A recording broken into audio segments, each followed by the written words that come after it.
اور اس کی وجہ سے لوگوں کے پاس اور یوتھ کے پاس اپرچونٹیز بھی ایسے بہت سے آ گئے ہیں. اور وہی بات ہے کہ ہم میڈیا کے جو پازیٹیو اثرات ہیں ان کو پروموٹ کرنا چاہتے ہیں. ہم یہ چاہتے ہیں کہ ایسے لوگ جو ٹیلنٹڈ ہیں یہ آئیں اور آ کے اپنا صحیح رول یہاں پلے کریں. لیکن ہم یہ بھی چاہتے ہیں کہ ہم اپنے یوتھ کو ان چیزوں کے بارے میں بتائیں جن کے پریشرز میں آ کے وہ وہاں پہ رہنے کے ساتھ کوئی غلط کام نہ شروع کر دیں.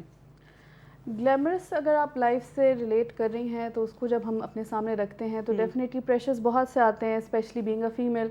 ایک نارمل انسان جو اپنی جاب کر رہا ہے میرے خیال سے اس پہ صرف اپنی پرفارمنس کو لے کر پریشر ہوتا ہے کہ اپنی کارکردگی کو اس نے بس وہاں پر ٹھیک کرنا ہے, اپنی پنکچوالٹی کو. لیکن ڈیفینیٹلی جب آپ اسکرین پر آ رہے ہیں تو کوئی ایک پریشر نہیں ہے آپ کے اوپر. آپ کو اپنے فزکس کا خیال رکھنا ہے, آپ کو اپنی بیوٹی کا خیال رکھنا ہے, اپنی لک کا خیال رکھنا ہے, دین آپ نے یہ بھی خیال رکھنا ہے کہ آپ جو ایک کمپٹیشن چل رہا ہے اس میں کہیں پیچھے تو نہیں رہ رہے ہیں. تو آپ کو مطلب ہر طرح سے اپنے آپ کو بہتر سے بہتر پیش کرنے کی جو ہے وہ اس میں اس جستجو میں آپ لگے رہتے ہیں. ٹھیک ہے. تو اس وجہ سے ڈیفینیٹلی پریشر از دیئر. اچھا, اسٹریس بہت ہوتا ہے اس کا؟ پھر اسٹریس تو پھر ایک پریشر اور پھر اسٹریس کام کے اس کو روٹین کو لے کر اس میں بھی بہت سے جو ہے وہ آ جاتے ہیں کہ ایک تو کام کا جو پریشر اسٹریس ہے, اسٹریس تو ڈیفینیٹلی ہے کہ آپ صبح سے گئے ہوئے ہو اور آپ وہاں اسٹوڈیو میں کام کر رہے ہو.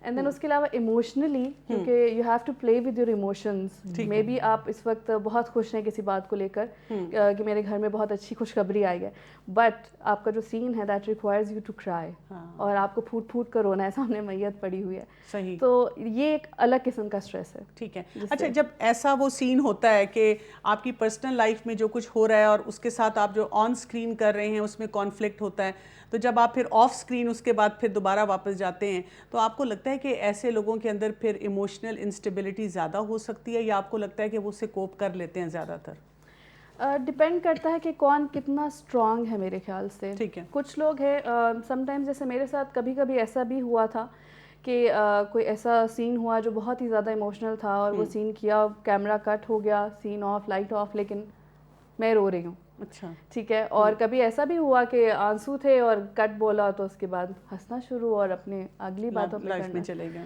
لیکن کچھ جہاں تک مجھے یاد ہے میں نے کچھ ایکٹرس کے بارے میں اس طرح سنا تھا, کیونکہ وہ اس وقت مر گئے تھے ڈرگز ایڈکشن وغیرہ کی وجہ سے, تو ان کے بارے میں یہ سننے میں آیا تھا کہ اس وقت انہوں نے کچھ ایسے رولز کیے جس میں وہ اتنا زیادہ اپنے آپ کو انہوں نے انوالو کر لیا تھا کہ وہ اس سے باہر ہی نہیں آ سکے. ٹھیک ہے. تو یہ ڈپینڈ کرتا ہے کہ کون کتنا اسٹرانگ ہے. ٹھیک ہے. ورنہ آپ اس رول سے کیسے باہر آ گئی مکمل طور پہ, یہ میں جاننا چاہوں گی. یہ میرے خیال سے جس طرح میں نے بات کی کہ شاید آئی واز اسٹرانگ مینٹلی اور I was in my senses probably. ٹھیک ہے. مجھے الحمدللہ اللہ تعالیٰ کی طرف سے تھا, میرا تو اس میں کوئی کمال نہیں ہے. تو مجھے زیادہ دقت نہیں ہوئی اس سے باہر آنے میں کہ میں ایک جگہ پر ہوں اور میری امیج ہے اور لوگ میرے بارے میں یہ سوچ رہے ہیں, میری فیملی کی مجھ سے یہ امید ہے, اس طرح کر کے. اس وقت جو مجھے صحیح لگا اور جب میں نے اس کے بارے میں اسٹڈی کیا اور میں مطمئن ہو گئی, جب میرے دل میں سکون میں, I remember when I was in showbiz, تو کوئی ڈرامہ کی مجھے آفر آئی تھی جس میں کچھ اس طرح کے کچھ سینس تھے جن سے میں کمفرٹیبل نہیں تھی, تو میں نے ان کو ریفیوز کر دیا کہ میں نہیں کروں گی. تو وہ صاحب جو ہیں ڈائریکٹر بہت زیادہ پروڈیوسر چاہ رہے تھے کہ میں ہی وہ رول کروں, تو انہوں نے ادھر ادھر کانٹیکٹ کرنا شروع کیا کہ آپ اس کو منائیں. تو آئی ریممبر انہوں نے لیلا زبیری جو ہیں وہ میری ابھی بھی بہت زیادہ میں ان سے اٹیچ ہوں, تو ان سے انہوں نے بات کی کہ آپ پلیز, آپ اس کے بہت کلوز ہیں, آپ اس کو کنونس کریں. تو انہوں نے کہا کہ اگر اس نے منع کر دیا ہے تو منع کر دیا ہے, اب وہ نہیں کرے گی. صحیح. ٹھیک ہے. تو اس کے بعد آپ نے جو ہے بالکل ایک اسٹینڈ لے لیا. الحمدللہ, کیونکہ میں آئی نیو کہ ٹھیک ہے یہ چیز ہے میرے لیے and I want to do it. صحیح بات. ٹھیک ہے. اگر مجھے لگتا کہ اگر میرا دل مطمئن ہی نہ ہوتا اس کے بارے میں کہ نہیں میں کنفیوزڈ ہوں یہ چیز ہے بھی کہ نہیں ہے اور پتہ نہیں میں کرنا چاہتی ہوں نہیں, تو میں بھی شاید میں نہ کرتی. لیکن الحمدللہ اللہ تعالیٰ نے جو ہے اچھے طریقے سے ہر چیز ہر بات دکھا دی, کلیئر کر دیا, تو مجھے پتا تھا کہ I want to do it. الحمدللہ. اور بہت سے لوگ جو ہیں آپ کی اس لائف سٹائل سے, اس چینج سے بہت انسپائرڈ بھی ہیں اور وہ سیکھتے بھی ہیں الحمدللہ.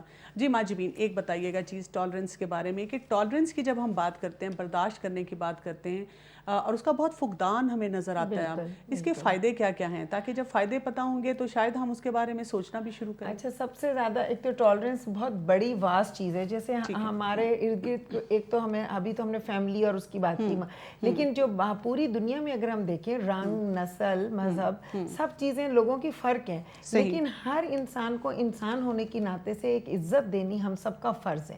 ٹھیک ہے نا؟ تو سب سے زیادہ جو جتنا اچھی ہماری ٹالرنس ہوگی اتنے اچھے ہم جسے کہیں گے سوشل انٹیلیجنٹ ہوں گے. اس کا ایک یہ بھی ورڈ آتا ہے. اس سے ہمیں خود ہمیں لوگوں سے سیکھنے کا موقع ملے گا. اگر ہم ایک مائنڈ بلاک بنا کے لوگوں سے ملیں گے کہ یہ اچھا نہیں ہے، ججمنٹل ہو جائیں گے، تو پھر ہم لوگوں سے کچھ سیکھ نہیں سکتے.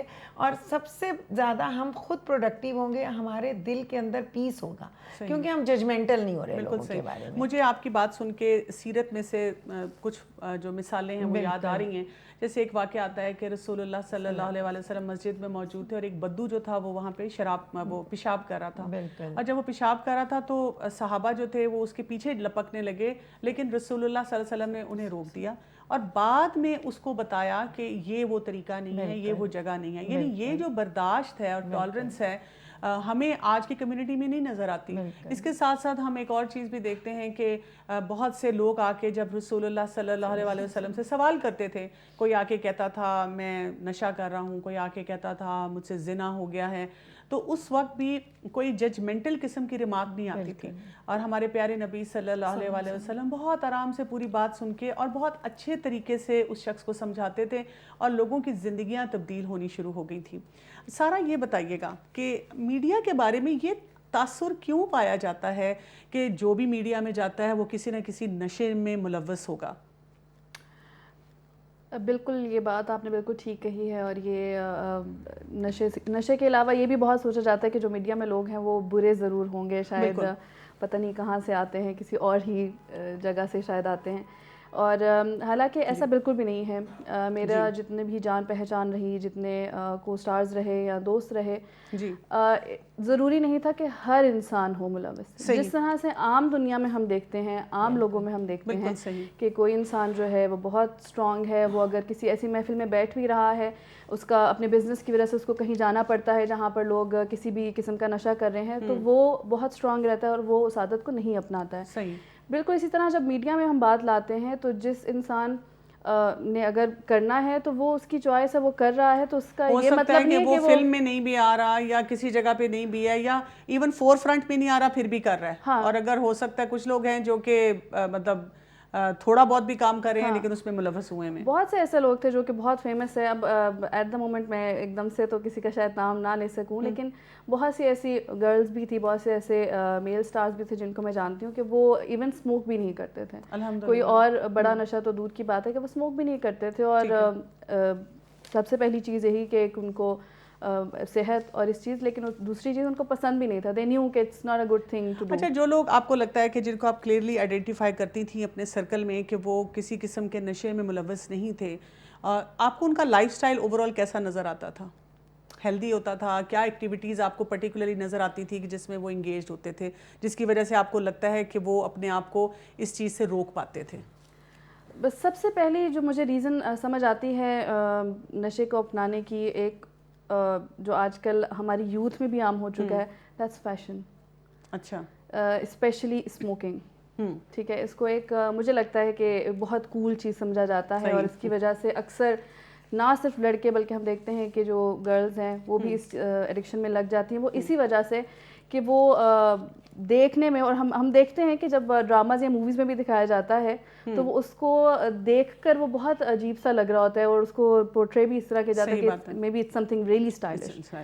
تو ایک ریزن تو یہ ہے. دوسری بات پھر جیسے ہم نے بات کی تھی اسٹریس وغیرہ، اور اس سے لڑنے کے لیے ایک ایسا کانسیپٹ، جیسے میں نے اکثر لوگوں کو یہ بھی کہتے ہوئے سنا کہ جی میں اس لیے اسموک کرتا ہوں کہ کھانے کے بعد مطلب مجھے ریلیکس فیل نہیں ہوتا، تو اس لیے ہم یعنی کوئی بھی طریقہ ہوتا ہے اپنے آپ کو خوش کرنے کا، اس کو وہ اپنایا جاتا ہے. جو لوگ اگر اس کو نہیں کر رہے تھے تو they definitely had something, اس کے ان کے پاس کوئی ایسی ریزن تھی کہ ان کو لگا کہ نہیں مجھے اس کی ضرورت نہیں ہے. ٹھیک ہے ناظرین، ایک اہم ٹاپک ہے جس پہ ہم بات کر رہے ہیں اور بہت انٹرسٹنگ ٹاپک ہے، اور ہمارے آج کی مہمان بھی جو ہیں وہ بہت ہمیں ایسی چیزیں بتا رہی ہیں جن کے بارے میں ہمیں سوچنے کی ضرورت ہے. ایک شارٹ بریک لیتے ہیں اور اس کے بعد مزید اس گفتگو کو جاری رکھیں گے.